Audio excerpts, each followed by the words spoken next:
There's an unfortunate stereotype when it comes to owners of the Honda Civic Coupe. Hey bro, this here, this has a turbo and VTEC. It's like a V turbo and it's all earth creamy and shit. That CVT, I'm mad double clutch it. Wicked sick. But despite this unfortunate typecast, people of all ages have been buying the Honda Civic Coupe for decades because it's a practical, economical, fun-to-drive compact. And for 2016, it's now a survivor. There's hardly any competitors left for the Civic Coupe, but that hasn't stopped Honda, as this year there's an all-new one.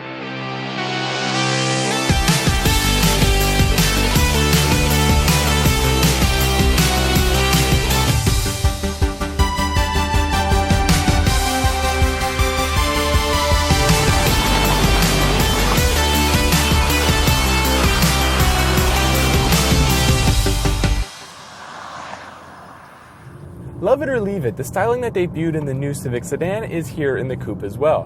But like happens with most two-door vehicles, it looks a lot better in Coupe form, and I really like what Honda's done with the rear end of this car. Under the shiny sheet metal resides the same mechanics as found in the sedan. That means a standard 2-liter 4-cylinder making 158 horsepower, while there is an optional 1.5-liter turbo with 174 horsepower.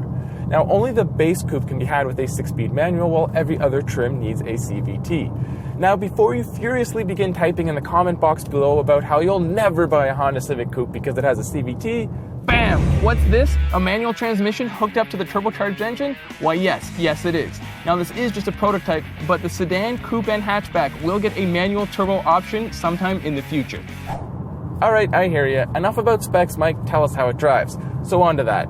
The new Civic Coupe is actually a little lighter than the old model, and it does differ from the sedan by offering grippier tires, lighter weight wheels, and stiffer dampenings in the suspension. As I found in the sedan, the 1.5 turbo really motivates the Coupe well. It takes a little while to build power, but once it's there, it really rockets away faster than most other compacts.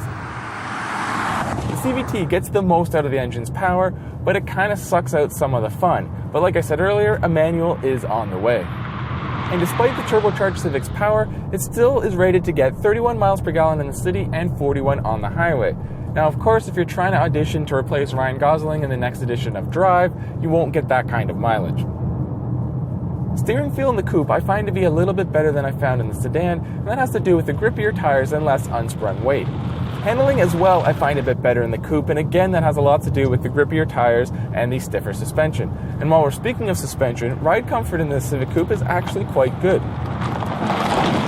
The new Coupe has a roofline that's about an inch lower than that of the sedan, and overall the car is about 5 inches shorter. In fact, the 2016 Coupe is about an inch shorter than the 2015 model. Despite that, rear legroom is way up in the 2016 Coupe compared to last year, and the trunk has also grown a bit. I don't know what kind of witchcraft is going on here, but it's working. There's nothing new inside the Coupe as far as the interior goes compared to the sedan, and that's a good thing, as the interior was already a well-executed quality design. The front seats offer good support, and after an hour behind the wheel, I was still comfortable. And if your commute is an absolute nightmare, the new Coupe can be had with an adaptive cruise control system that will keep you at a pre-selected distance from the car in front of you in stop-and-go traffic.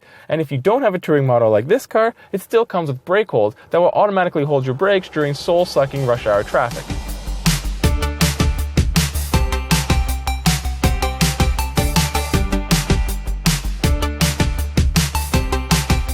The 2016 Civic sedan has already won the Autoguide.com Car of the Year award, and the Coupe isn't just as good, but it's actually a little more fun to drive, and it doesn't even have the manual for the turbo yet. But seriously, Honda, when are we getting the SI and the Type R?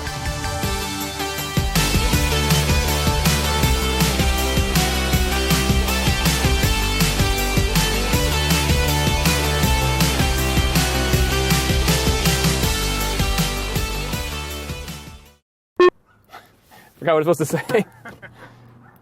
I'm coming back.